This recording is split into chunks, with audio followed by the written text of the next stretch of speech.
Councillor Rivette. The cuts that were proposed to the committee, other councillors who don't sit on that committee have no knowledge of what those cuts were. And I think let's not play a shell game here. If you're looking at wanting to look at the job to be filled, let's take the jobs out till they come back to council, or at least have the decency to allow the members who are not on that budget committee to understand these proposed cuts that were made. Where were they? I think it's spoken very clearly that in fact we speak once to any motion. We're on the question of the main motion.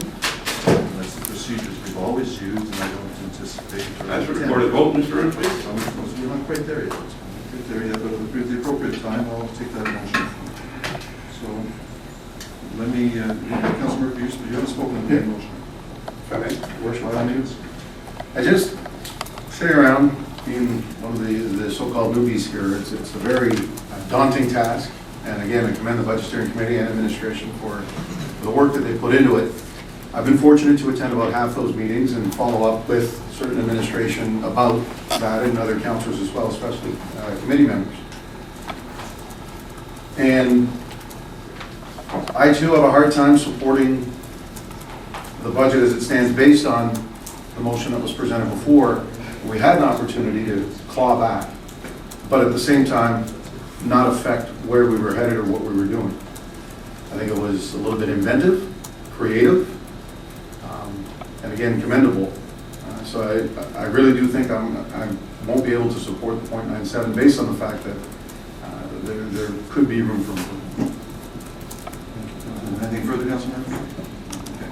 Now, I've just had a small discussion, a brief discussion with Councilor Shaughnessy, because as I just mentioned, the procedures of speaking once to the main motion, Councilor Shaughnessy, prior to introducing his amendment, was speaking to the main motion. So now, I want to be fair. Before I ask Councilor Card for closing remarks on the motion, I'll give Councilor Shaughnessy a brief moment to wrap up his comments, if any, on the main motion. Thank you, Mr. Mayor. Very gracious of you. No, it's not gracious. It's just a quick question to Mrs. Adams. It's in regards to the generating, the OPG, the power dam. We had a brief discussion on that before in regards to if they're carrying the full assessment on that property, because that would have, because the OMPF is directly affected by our total assessment. So if that's 65 million, Let's give Ms. Adams. No, but I just want to make sure that she understands this question very clearly. We've been dealing with this issue for several years. Not this way.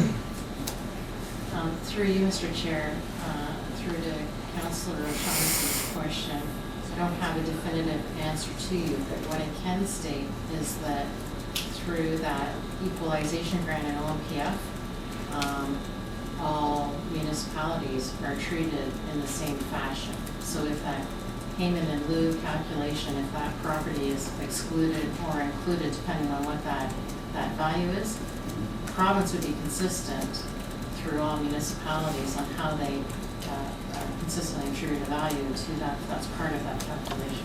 I believe that it's excluded, but I do have to get an answer for you on that. Because that's the issue, Mr. Mayor, is that I remember when we addressed the issues the same as this council addressed the issue in regards to trying to generate more revenue from that assessment, is that if that assessment is at full assessment within our municipality, and that is taken into consideration for the amount of the OMPF funding that we're receiving, then certainly I do believe that with the province that we would be able to present an argument in a different approach than we did before. But it was something that was asked, and we haven't got it done yet so that we can deal with it later. Thank you. Councilor Carr, final word. Thank you, Worship. Before I sum up, I would like to ask Mrs. Adams a question, and that's something we haven't touched on. But I know there's been some changes made into the education tax rates, and that's been somewhat fast-tracked by the provincial government. I wonder if you could give us some idea of what impact the education tax rates are going to have on particularly the commercial and industrial tax rates. Ms. Adams? Through you, Mr. Chair, from a commercial point of view, the commercial property holder will be experiencing a reduction in the education tax rate for commercial properties by 19.5%, almost 20%. On the industrial side, the reduction is in excess of 21%. It's 21.22. If we also take a look at the residential side, those rates are substantially lower than it is for commercial and industrial.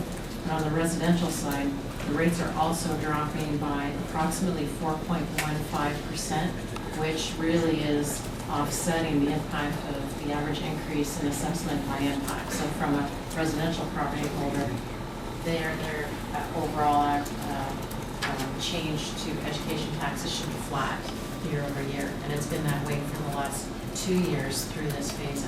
But the commercial property owners and the industrial property holders this year will see a significant reduction in their education taxes. On an assessment of $100,000, could you give us an idea what that would be? It would be in excess of $400 on an annual basis.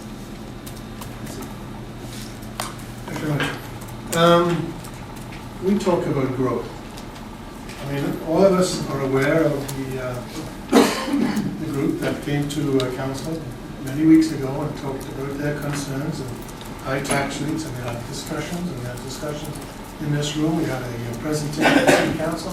Some of us as individuals met with the group, and I appreciate the input they've had to the budget process. At the same time, and I can only speak for myself, one of the things we talked about was we've got to do the best we can to reduce taxes in this community. And if you look at the history of this council, there's only 3 changes from the last council.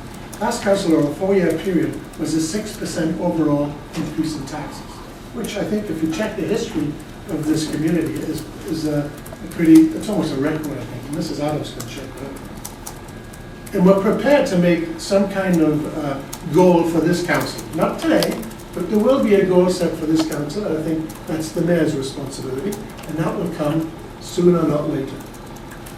We are talking about growth. We all got elected here for this term of this council by saying we believe in this community. I believe in this community. I think we're going to grow. I think there's every indication that we're going to create jobs. And I feel, just like everyone else, I'm really, I feel for those people who are the closure of the plant that's coming, StarTech. I feel for those people. It's not good when you lose your job. But one of the things we can do, if we do the right things in our industrial park, and a small investment in the industrial park, is going to guarantee that those people will find employment in this city, because we will create new assessment by attracting new industries. We talk about one of the things we have to do is look for efficiencies in what we do. I've been part of this council a little longer than some others. Long time. Okay. Second World War. Hey. But one of the things that we've done in the last little while, we put together this budget steering committee, whose responsibilities aren't just to sit around and talk about budgets and review the whole operation. One of the things we do on a regular basis is that we sit down with departments and review what happened each quarter. That means we sit down, there are no surprises, and that's the pleasant ones, meaning we have a surplus at the end of the year. That's one of the things we put in place. Mrs. Adams, and I know she spent hours with city departments getting them to reduce their budgets to a place that she found acceptable. Not an easy task, and I congratulate you, Maureen, and the staff on the work you've done. And I know you have the support of Mr. Fitzpatrick. We are at a place now where we can put through a budget that's going to be less than 1%. Does it mean the work is finished? Or I've been told on Monday night we have a council meeting and we're talking about 2 permanent jobs and 2 part-time jobs at the new Benson Center that have not yet been approved. And if we had to do something less than what's been proposed, that would result in a savings at budget time. There are some other areas where we're going to be monitoring and looking for efficiencies. The budget document we're going to be working with for the whole of this council. And there will be opportunities for savings and efficiencies. And we have to be prepared to look at those savings and efficiencies, and not to scare everyone, so we're going to have massive layoffs and your job's not, no, that's not how we operate. We can, as a team, work together and make this place realize some of the potential that it's shown over the last few years. I want to be a part of it. And when I talk to people on the streets, because most people recognize me, you're the guy in the budget. They stop me in the supermarkets and say, yeah, you're the guy. And I said, well, you know, we're looking at something around a 1% average, we can live with that. And that's who put me in this chair, and that's who I'm going to listen to. Thank you.